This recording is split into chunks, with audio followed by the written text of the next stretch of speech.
performance, Gary Cahill, fantastic. Just how good a performance was it from Chelsea? Very, very effective. What you expect from this Chelsea team, I don't know what the possession stat is. I would imagine Arsenal had more of the ball than them. But that's what this Chelsea team can do. They don't have to dominate the ball to win football matches. They go to Liverpool in midweek, spend a lot of time without the ball, but don't get beat. That's what champions do. You grind results out, you win games when just maybe, like Costa wasn't at his best today, so they're winning games without him being really effective. And they're a very dangerous team. When you can win games and you're not bang at it, that makes you a threat. And in terms of that danger, Thierry, did Arsenal play into their hands? I don't know if Arsenal played into their hands. I don't even know if Arsenal played today. We knew exactly what to expect from Chelsea, and we don't know what to expect from Arsenal from time to time. And we talked about what they shouldn't be doing against that Chelsea team, and that's exactly what they did. And we're talking about the same thing. They got 4 points out of Liverpool and Arsenal. And I said that if they ever do that, Chelsea, that should be over.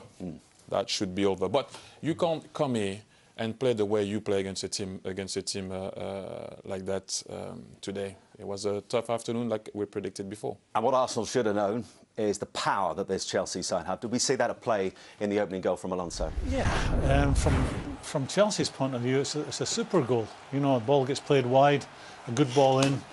Bellerin's caught a wee bit here with the first header when it comes in from Pedro. I think Bellerin could have done a wee bit better there. But from here on in, Alonso, only eyes for the ball, overpowers Bellerin. He's got a march on him. But then come on to someone not doing a job at a vital, vital time. At this point in the game, Arsenal were possibly shading it. This is Walcott you're talking about. Yeah. He has to make at that particular moment that back three or back four, but he doesn't do it. He's late on it. Then obviously Bellerin, we know what happened. He's trying to run backwards or sideways to try to win that ball. You're never going to catch that ball, and you find yourself straight away behind the 8 ball. Games at this level, the highest level, are decided by a piece of brilliance or someone not doing their job at a vital time. Theo Walcott, again, you saw it when he was at Man United with Mata for a goal. He's seen the danger, but decided to do nothing about it. And that's what that game from that goal swung completely in Chelsea's favour then. I'm sure you'll take some credit for this because we saw you at work with Eden Hazard earlier. I know you won't. You're far too humble a guy. But we've seen some terrific goals this season. How good was this from Hazard? That was a brilliant goal. Amazing. That's what you want to see. You want to see a guy like him doing that more often than not. When that ball is going to be played right now, I think that after the flick, he knows exactly what he wants to do. And I think he needs to do that more often than not. He can do that whenever he wants. At times, he likes to swivel, the strength that you saw there with Coquelin. And then he knew exactly what he wanted. He got lucky with the finish. The ball bounced off the ground. But what a goal. I'll be the bad guy again. At the start of the game, we expressed concern about Coquelin and Oxlade-Chamberlain being the two defensive midfield players. Coquelin needs to be told this. He might, if he listens, he might think I'm being really harsh on him. But he does 3 things that you just don't do as a central midfield player. You flick the ball blindly and you give it away. Then he runs out of position and chases it. And then the third thing he does wrong, he gets put on his backside by Hazard when he's making an attempt to get back. A, you don't flick it. B, you don't run out of position. And in the third case, you put Hazard on his backside. He doesn't put you on your backside at that point. Yep. And these are the vital things that decide games at the highest level. Well, I know Jamie Redknapp will be impressed by that goal. He's been part of our analysis team, I should say, throughout the game. And you've been particularly impressed, as we have been so often this season, with the Chelsea counter-attack and that front 3 access. Really, very much so. I thought they were fantastic today. I listened to Graham there. He said Costa wasn't at his best, but he gives a focal point to the team, and they've got the pace and the energy of Pedro, and then, as Thierry rightly said, the genius of Eden Hazard. And what was a worry for Arsenal and Arsenal fans, I'm in a privileged position here, they never got to grips with them. These are the positions that the Chelsea players picked up. There's Eden Hazard, Pedro, and there's Costa. The amount of times that I would see them in positions to counter, and Arsenal never dealt with it. Now, I know I'd love to see attacking fullbacks, but I just look at that position there and think, would you not try and maybe get closer? This is one of the most dangerous players in the Premier League. As soon as that ball then breaks, look at the pace that Pedro goes at, look at the pace that Hazard, and they go and join. They actually get a little bit lucky here, Arsenal. You can see Pedro puts pressure on the ball, they win it. That final pass, if he plays him in, the chances there's a goal. This was second half again. There's Eden Hazard. He's free. There's Pedro, and there's the focal point in the team. And look how quickly Chelsea break.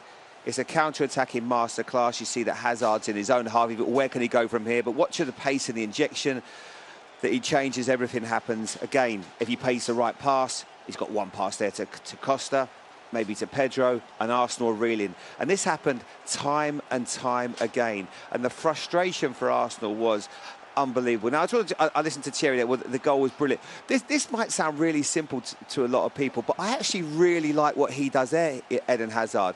I agree with Graham. What Coquelin does is completely wrong, but Eden Hazard wins that ball. Really clever pass. And then it's almost like his teammates say, OK, we've seen this film before. We know what he can do. As Eden Hazard picks the ball up, there he is, there's the goal scorer. Just keep your eye on everyone else. You got Costa, you've got Matic, Kante, Pedro. They almost say, well, go on then. We've seen you do this before. You know we can score. Nobody else actually joins him. Look, Costa's not running. It's almost like they know that this guy has the ability to go and score all on his own. And it is a genius. It's one of those goals that we'll look back for many years and go, well played, my son, because you were a different class today, Eden Hazard. I know Thierry did the masterclass with me before the game. And I think you might have taught him that one, Thierry. I remember playing against you at Tottenham a few years ago, and you scored one very similar. He doesn't want to comment on it. As no, I said before, that's Eden alone. Listen, we need to get a 3-0 because the last thing you want if you're an Arsenal fan here today is to see a former Arsenal captain scoring against you. It was an uncharacteristic moment from Petr Cech. Yeah, but I mean that was a cherry on the cake right at the end. You know, wait for your defender to give you an angle. They give it to the goalkeeper. Petr Cech should have done better. And then the last player you want to have that ball at that particular moment right there is Cesc Fabregas because of his technique. Nice control. Goal, and then I'm sure he aimed for the camera in the goal. That's how good he is. But yeah, you don't want to see that as an Arsenal fan, you know. And Cesc didn't celebrate. We know what he thinks about Arsenal, but you know that makes it even more difficult to accept. It has been a nightmare 5 days for Arsenal. They lost against Watford at the Emirates on Tuesday. They've lost to one of their title challengers, Chelsea, today, and they are now 12 points behind. It's been brilliant once again from Antonio Conte. More reaction from Stamford Bridge to come next. I don't see anyone stopping them. I don't think so. I think, you know, as I said before, you're looking for a weakness in their team, and I don't see one. They won 3-1 today against one of their biggest rivals, and Costa had a very quiet game, where in the past you're saying, you know, if he was to get injured or Hazard was to get injured, they might struggle. But today, the one, I'd have to say comfortably. You know, Arsenal were point to one or two things, chances, the amount of possession they had. But Chelsea play a pragmatic type of football where they're always in the game. You know, and those two central midfield players make sure they're never exposed. And because of the special players they have, one of them's going to have a good day or one of them's going to do something very special. And I just think, all round, they're a very, very solid unit with some very, very special players that don't have to be at the very best to win games. Title race, they have an Everest to climb. Chelsea's win leaves them 12 points behind Chelsea. He was pretty strong there, Thierry, on the opening goal, saying it was 100% a foul. But he's going to disagree, don't you? He's going to say that. You know, if you're an Arsenal fan and you're Arsenal man, you're going to say that. But if you're neutral, I think that he attacked the ball. You know, like you should attack the ball. He carries momentum. He looks bad. That's what it is. But I think that was a fair challenge. They're both looking at the ball. He jumps up in the air, and I think it is a goal. But going back to what Arsene said, I can understand if you go to the Arsenal corner that is going to say that. Is that why? Sorry, you lost the game. I don't think so. You know, things went your way the other day against, who did they play at home? Last minute goal. Burnley. Yeah. Things went your way against Burnley at Burnley. You know, things didn't go your way against Everton. So, you know, during the season, things comes and go. But the way they played today, we knew, be careful against Chelsea. You're going to be exposed on the counter if you don't sense the danger quick enough. And that's where I think they lost the game today. Graham, I think most agree that they're out of the title race. So they're now in a real battle to finish in that top four. They've been so successful in finishing down the last few years. Well, I think possibly this year will be the toughest year they have, or the hardest to get into that top four for them. I think the way they are, the makeup of their team, you know, getting rolled over by Watford, you know, they've shown signs this year.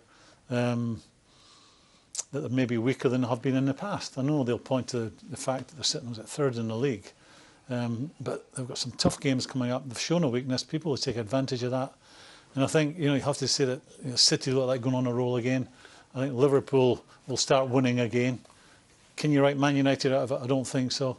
I think it's going to be tough for them, but they have to start getting back to being. They have to start getting back to being a tough, hard to beat team at times. Instead, they're too easy to play against, to get rolled over far too easily for me.